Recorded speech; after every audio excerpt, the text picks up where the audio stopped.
everyone. Welcome to the presentation. My name is Vivian Chen. I'm an associate professor from the Wee Kuan Yew School of Communication and Information in Nanyang Technological University, Singapore. We have a research lab where we design and test the effectiveness of virtual environments for social change. Together with my PhD student Dominic today, we'll be sharing with you a VR environment that we designed to look at how the appearances of virtual avatars can influence people's feelings towards different racial groups. Virtual reality presents us with lots of opportunities for social change, as it allows us to simulate realistic social interactions between people of different identities. Some academic studies have shown that immersive virtual environments can help improve people's perceptions of racially and ethnically different others. We therefore decided to utilize a VR simulation for this purpose. Some research studies suggest that people tend to be more accountable for their online behaviors when their online persona or avatars resemble their actual selves. This is because people may feel that others are able to identify them with their avatars resembling their actual selves. This increased sense of accountability may encourage prosocial behaviors. Based on this, we decided to manipulate the face of virtual reality avatars to look like the users. In the VR simulation, we test out how embodying a VR avatar that looks similar to one's actual face can have an impact on how they feel about the people of different race and ethnicities. So before user came into the lab for the study, we asked them to fill out a survey questionnaire that measured their perceived psychological closeness with someone of a different racial identity. When participants entered the lab, this is what happened. We took a photo of them, made some adjustments to the lighting in the photo, and used the photo to map it onto the VR avatars they will embody later on. Once the photo is mapped onto the avatar, participants wore Oculus Quest headset to enter the virtual environment.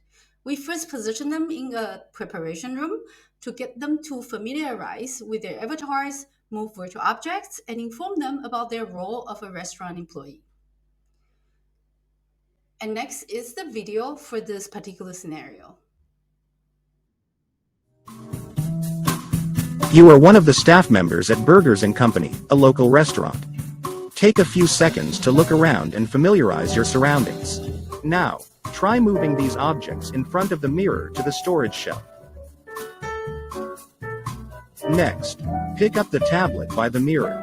Practice taking the order written on the board. Now, you're ready to begin your shift.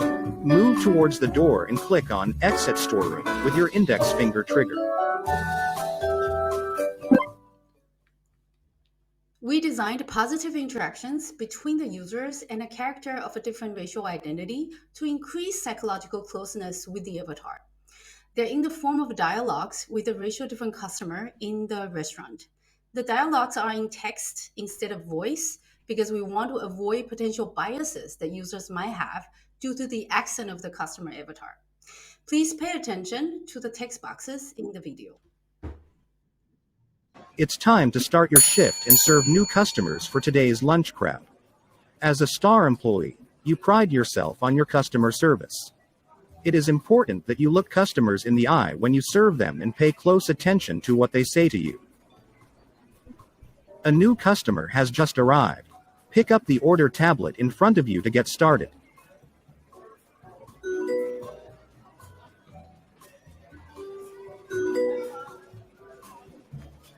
Input the customer's order by using the tablet on your left hand.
As we come towards the end of the simulation, we included two behavioral measures to find out more about how users felt about the customers that they interacted with and what they would do with the wallet that the customer accidentally left behind as a way to measure their pro-social tendencies. It looks like the customer left something behind. It might be something important. The customer left behind their wallet. What will you do? And with that, that's the end of the VR simulation. And at the end of the experiment, we actually got the participants to fill in a survey questionnaire, which measured how much they were able to recognize themselves in the virtual environment and also their perceived closeness towards people of a different racial identity. In total, we had 91 participants, and among these 91 participants, more than half of them, slightly more than half of them, about 54 of our participants actually used and they were allocated an avatar that had their own faces mapped onto it. And the other half of the participants were assigned an avatar with default non-customized features. And this was done to allow us to compare the results to see how the experiment actually turned out. And based on the results that we have, we actually found that for participants who did embody an avatar that mapped on their own faces, they actually felt that people were able to identify them more than those who were controlling or those who were embodying an avatar that did not have their own faces mapped onto it. And what we also found was that there was a positive change in terms of their perceived closeness towards people of a different racial group among those who controlled an avatar that had their own faces on it. In terms of the behavioral measures, this is what we found. We found that approximately 82% of our participants did provide a very good rating. So it was a 5 out of 5 star rating for the customer. And about 4 out of 5 participants actually chose to help the customer who actually left the wallet behind accidentally. They did shout the customer's name and they did run out to return the wallet to the customer. So overall, what do we actually learn based on this simulation and based on this experiment? The results here are rather encouraging in terms of showing how embodying an avatar that actually look like ourselves can actually prompt us to feel more accountable for our actions in an online environment.